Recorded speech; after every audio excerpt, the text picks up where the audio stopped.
శ్రీమాత్రే నమ. జయ గురు దత్తాత్రేయ నమ. ఈ వీడియోలో మనం ఉగాది తర్వాత మారుతున్నటువంటి కుజగ్రహం అంటే మనకి సుమారుగా ఏప్రిల్ 2వ తారీఖు నుంచి జూన్ 6వ తారీఖు మధ్యలో సుమారుగా 64 రోజుల పాటు ఈ కుజగ్రహం మనకి కర్కాటక రాశిలో సంచరించడం జరుగుతుంది. అంటే సాధారణంగా జాతకుడి మీద గోచారరీత్యా ఎక్కువ ప్రభావాన్ని, ఆదాయ వ్యయాల్ని, అలాగే రుణబాధలు, ఆర్థిక సమస్యలు, బంధువులతో విరోధాలు, భార్యాభర్తల మధ్య విభేదాలు, అన్నదమ్ముల మధ్య ప్రాబ్లమ్సు, అలాగే రియల్ ఎస్టేట్లో పెరుగుదల తగ్గుదల, అలాగే వివిధ మార్కెట్లో షేర్ల మీద కూడా ఈ కుజగ్రహ ప్రభావం ఎక్కువగా ఉండడం జరుగుతూ ఉంటుంది. ప్రస్తుతం కుజుడు కర్కాటక రాశిలో ప్రవేశిస్తూ మరి మీనరాశిలో ఏర్పడినటువంటి ఈ 5 గ్రహాలతో కూడా కోణ దృష్టి కలిగి ఉండడం వల్ల చాలా వరకు ఈ గ్రహాల మధ్య అనుకూలమైనటువంటి స్థితి ఏర్పడుతుంది. అలాగే మీనరాశిలో ఉన్నటువంటి శని భగవానుడికి, కర్కాటక రాశిలో ఉన్నటువంటి కుజునికి ఏర్పడినటువంటి ఈ కోణ దృష్టి ప్రభావం వల్ల మరి ఇండస్ట్రీలో ఎక్కువగా పారిశ్రామిక రంగం అభివృద్ధికరంగా ఉంటుంది. అలాగే రియల్ ఎస్టేట్ వారికి కూడా ఒక విధమైనటువంటి అభివృద్ధి కలుగుతూ ఉంటుంది. దానికి అదనంగా ఈ కుజుడు వృషభ రాశిలో ఉన్నటువంటి గురువుతో అర్ధకోణ దృష్టి కలగడం, అదే శుక్రుడితో కోణ దృష్టి కలిగి ఉండడం, ఇవన్నీ కూడా ఈ రాబోయే ఉగాది తర్వాత ఏప్రిల్ 3వ తారీఖు నుంచి జూన్ 6వ మధ్యలో ఈ సుమారుగా ఈ 64 రోజుల్లో ఎక్కువగా గృహ పరిశ్రమలు, ఇండస్ట్రీసు, రియల్ ఎస్టేట్ రంగం చాలా అనుకూలంగా ఉంటుంది. అలాగే ముఖ్యంగా ఎవరికన్నా ఆర్థిక సమస్యలు ఉంటే వాటి నుంచి బయటపడతారు. వివాహ ప్రయత్నాలు కూడా చాలా వరకు కుజుడే కారణమవుతుంటాడు కాబట్టి ముఖ్యంగా వివిధ రాశుల మీద ఈ కుజుడి యొక్క కర్కాటక రాశిలో ఉన్నటువంటి స్థితి అంటే ఒక విధంగా కుజుడికి అది నీచ స్థితి అయినప్పటికీ కూడా సాధారణంగా మరి కుజుడు ఈ స్థితిలో ఉన్నప్పుడే ఎక్కువగా మంచి ఫలితం ఇవ్వడం జరుగుతుంది. అంటే కుజుడు సహజ రాశి చక్రంలో 4వ రాశిలో నీచ ఉండడం అంటే గృహంలో ఉన్నప్పుడు ప్రశాంతంగా రెస్ట్ తీసుకుంటూ ఉంటాడు. అదే దశమ స్థానంలో మకరంలో ఉచ్చులో ఉన్నప్పుడు చాలా యాక్టివ్గా ఆన్ డ్యూటీలో ఉండడం జరుగుతూ ఉంటుంది. ఏదైనా భూమికి సంబంధించినటువంటి పనులు, వివాహానికి సంబంధించిన పనులు జరగాలంటే కుజుడు ప్రశాంతంగా ఉన్నప్పుడే మనకు అనుకూలమైన ఫలితాలు ఇవ్వడం జరుగుతూ ఉంటుంది. మరి ఈ కుజగ్రహ స్థితి 64 రోజులు మరి ఏ రాశి వారికి ఏ విధంగా ఉంటుంది అన్న విషయాన్ని మనం ఈ వీడియోలో పరిశీలించే ప్రయత్నం చేద్దాం.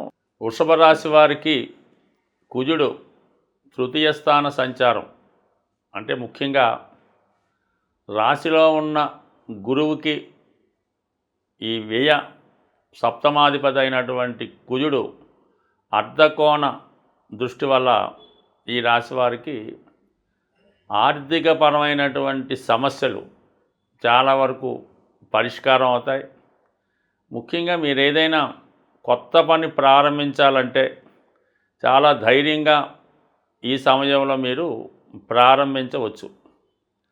ముఖ్యంగా వివాహ ప్రయత్నాలు చేస్తున్న వారికి మీకు సమీపంలోనే దగ్గరలోనే అంటే ఫ్రెండ్ సర్కిల్లో కానీ బంధువర్గంలో ఉన్నటువంటి వివాహం కుదిరే అవకాశం ఉంటుంది. అంటే సుమారుగా మనకి ఇందాక మనం ఏప్రిల్ 2 నుంచి జూన్ 6వ తారీఖు మధ్యలో చాలా వరకు వివాహం నిర్ణయం అవడం, దానికి సంబంధించినటువంటి ఏర్పాట్లు చేసుకోవడానికి వృషభ రాశి వారికి చాలా బాగా కలిసి వచ్చినటువంటిది కుజుడి యొక్క స్థితి. రాశిలో గురువు ఉండడం ఒక అదృష్టం.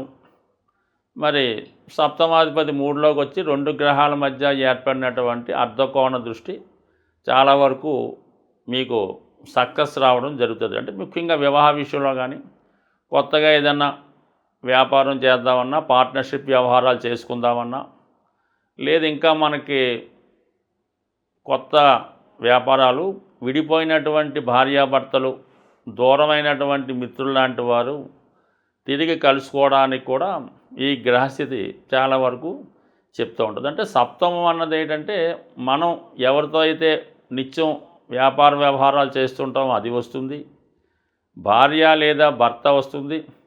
అలాగే ఎఫైర్స్ అంటే ఏదో ఒక సంబంధాలు ఉంటాయి, స్నేహం అనుకోవచ్చు, ఇంకో సంబంధం అనుకోవచ్చు. ఇవన్నీ కూడా సప్తమ స్థానం చెప్తూ ఉంటాయి. అటువంటి సప్తమ స్థానాధిపతి కుజుడు అనుకూలమైన స్థితిలోకి వస్తూ రాశిలో ఉన్నటువంటి గురువు ఎప్పుడు కూడా ఏంటంటే ఒక భావాన్ని ఎక్స్పెండ్ చేస్తూ ఉంటాడు. ఏదైనా దూరమైన వాళ్ళని కలపడం కానీ, పోగొట్టుకున్నవి తిరిగి సంపాదించడానికి గురుబలం కంపల్సరీగా ఉండాలి.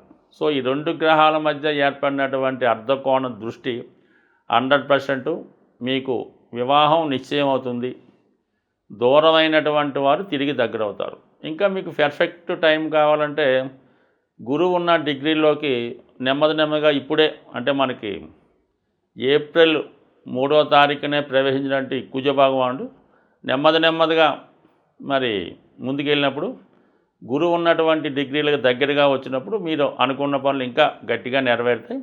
సరే, ఇప్పుడు కూడా మీరు ప్రయత్నం చేయొచ్చు. ఎందుకంటే ఈ వేగంగా ప్రయాణించే ఈ కుజుడు తన డిగ్రీల నుంచి గురువున్న డిగ్రీ మీద దాటేటప్పుడు కంపల్సరీగా ఈ వివాహ ప్రయత్నాలు ఫలిస్తాయి. అంటే ఇది కొద్దిగా అనుభవం ఉన్న వాళ్ళకి అర్థమవుతుంది. ఇది అవగాహన కోసం చెప్పడం జరుగుతుంది.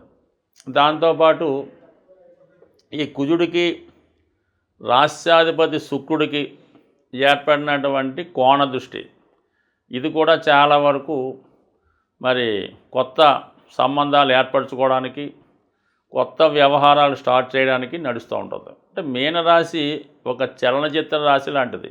కర్కాటకం కూడా ఈ సినిమా ఇండస్ట్రీకి చంద్రుడు కారణం అవడం వల్ల కామన్గా ఈ మీనరాశి, కర్కాటక రాశి బలంగా ఉన్నవాళ్ళు సినిమా రంగంలో, మీడియా రంగంలో బాగా రాణించగలుగుతూ ఉంటారు. అటువంటి వారికి ఈ శుక్ర కుజుల కోణ దృష్టి, మధ్యలో ఉన్నటువంటి గురువు చాలా బలంగా ఉండడం వల్ల ఎవరైనా కొత్తగా ఇండస్ట్రీలోకి ప్రవేశించాలనుకున్నా, మీడియా రంగంలోకి ప్రవేశించాలన్నా, కామన్గా వృషభ రాశికి కలిసి వచ్చే ఫైనాన్స్ రంగంలోకి ప్రవేశించాలన్నా చాలా వరకు ఈ గ్రహస్థితి అనుకూలిస్తుంది.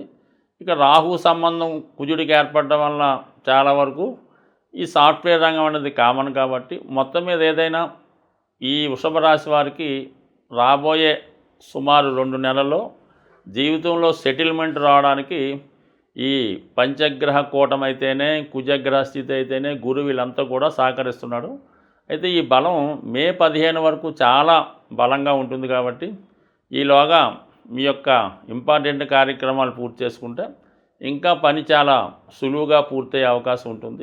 ఏదైనా కుజగ్రహం జాతకులకి అనుకూలంగా ఉండాలంటే జాతకుడు సరైనటువంటి వాస్తు సంబంధించిన గృహంలో నివసించవలసి ఉంటుంది. సాధారణంగా గృహంలో వాస్తు దోషాలు ఉన్నప్పుడు అది కుజగ్రహం మీద ఎక్కువగా ప్రభావాన్ని చూపుతుంటుంది అన్నమాట. సాధారణంగా ఒక గృహంలో ఆగ్నేయ దోషం ఉండడం వలన ఏంటంటే భార్యాభర్తల మధ్య విభేదాలు, భర్తకి బలహీనతలు, వ్యసనాలు, అలాగే వాయువు దోషం ఉండడం వలన రుణాలు నుంచి బయటపడకపోవడం, పిల్లల పెళ్ళిళ్ళు ఆలస్యం అవడం జరుగుతుంది. తూర్పు ఈశాన్యం అనుకూలంగా లేకపోవడం వల్ల నిరుద్యోగులు ఎక్కువగా ఉంటారు. అంటే మొత్తం మీద వాస్తు కరెక్ట్గా ఉంటే కుజుడు మీకు కరెక్ట్గా పనిచేసి ఎటువంటి సమస్య నుంచైనా బయటపడడం జరుగుతూ ఉంటుంది.